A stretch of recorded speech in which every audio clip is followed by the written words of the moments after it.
They said it was impossible. Nobody could pull off Battle of Wits in Commander. After all, Battle of Wits says at the beginning of your upkeep, if you have 200 Mentes or more cards in your library, you win the game. But Commander is exactly 100 cards. So how did I do it? Well, let me just cover my bases and say, if I did it after all, you know what I'm saying? I've been advised not to say anything without my lawyer present, but yeah, I did it, and it's awesome. And I'll tell you all about it right after you leave a like and subscribe. I'm an avocado talking about Magic the Gathering. That's pretty freaking cool. Ever since I was a young boy of a strapping age of lederhosen wearing, I saw Battle of Wits and thought, I must make this work. Even when my father was on his deathbed saying his last words, "The secret lies with Charlotte," I couldn't listen. My ears were clogged with the cacophony of thoughts about Battle of Wits. Obviously, how to get more cards than you start with is our main problem. I first thought maybe ante could work. Not that kind of ante, like the poker, like ante where the dogs are all sitting around playing poker and stuff. I thought basically I could win a game of ante and then I would be able to use Chaos Warp or something like that to shuffle the card back into my library to now have like 101 cards. Whoa, look at that. It's from outside the game. Turns out ante is way more complicated than I thought, and I'm glad they banned it because it doesn't make sense. Not going to work for this deck. Get out of here. Doesn't work. As my dad once said on his deathbed, silence do good letters or something like that. I couldn't understand him because I was thinking about making Battle of Wits work. So my next thought was obviously Claire de Lune, Joy Sculptor. You see, when they enter the battlefield for the rest of the game, tokens we own become cards that are still tokens. So basically, she turns tokens into cards now, which means once we double and triple and stuff using Anointed Procession, Mondraki, Glory, Domini, and Ozurtaki, if you're whatever, that was stupid. Clone Legion, we make a bunch of tokens, whatever. Then we throw them into the Phyrexian altar. Kozilek shuffles our graveyard into our library, and then Battle of Wits will proc on our upkeep, and bing, bada, boom. We win the game, easy peasy.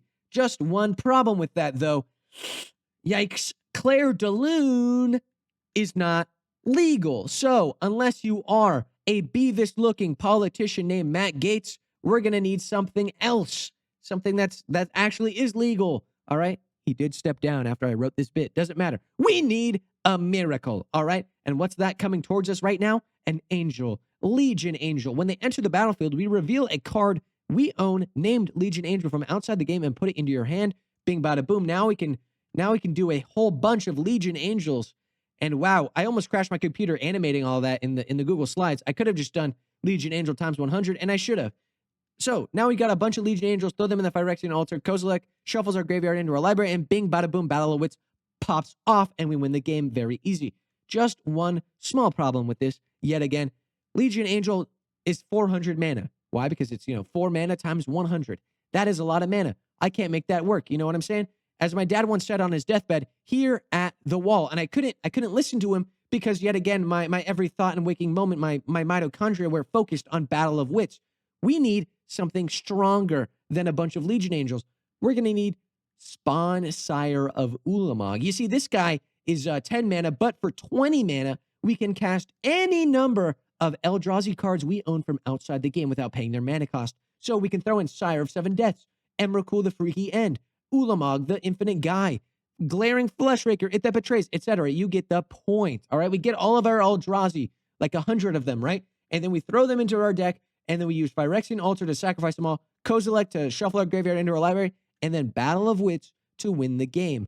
Bing, bada, boom, easy peasy. Now, granted, we're going to need more than 100 cards because we have to account for all the land, all the artifacts, and all the enchantments that we have on the battlefield at the time, because then we need to make sure we have like more than 200. So for like 80 cards, we're going to need 120 Eldrazi. You know what I'm talking about. Anyway, it makes sense. But at the end of the day, yeah, nothing is impossible, all right? You cannot stop me from doing something. I am the best. I will find loopholes in the rule. And maybe the Battle of Wits was the journey to solving Battle of Wits. I guess it's just kind of like my dad always said when he was on his deathbed. He said something very profound. He said, comedy comes in threes. Am I right, everybody? You fell for it. That's the end of the video. If you liked it, leave a like. If you subscribe, subscribe. I have a Discord. It's fun. It's cool. It's wacky. It's silly. You should come and join it. What do you think? Would you ever try and run Battle of Wits? I completely avoided the entire topic of sideboard because I'm a freak and I do things on purpose. Anyway, I'll see you in the next one. Peace out.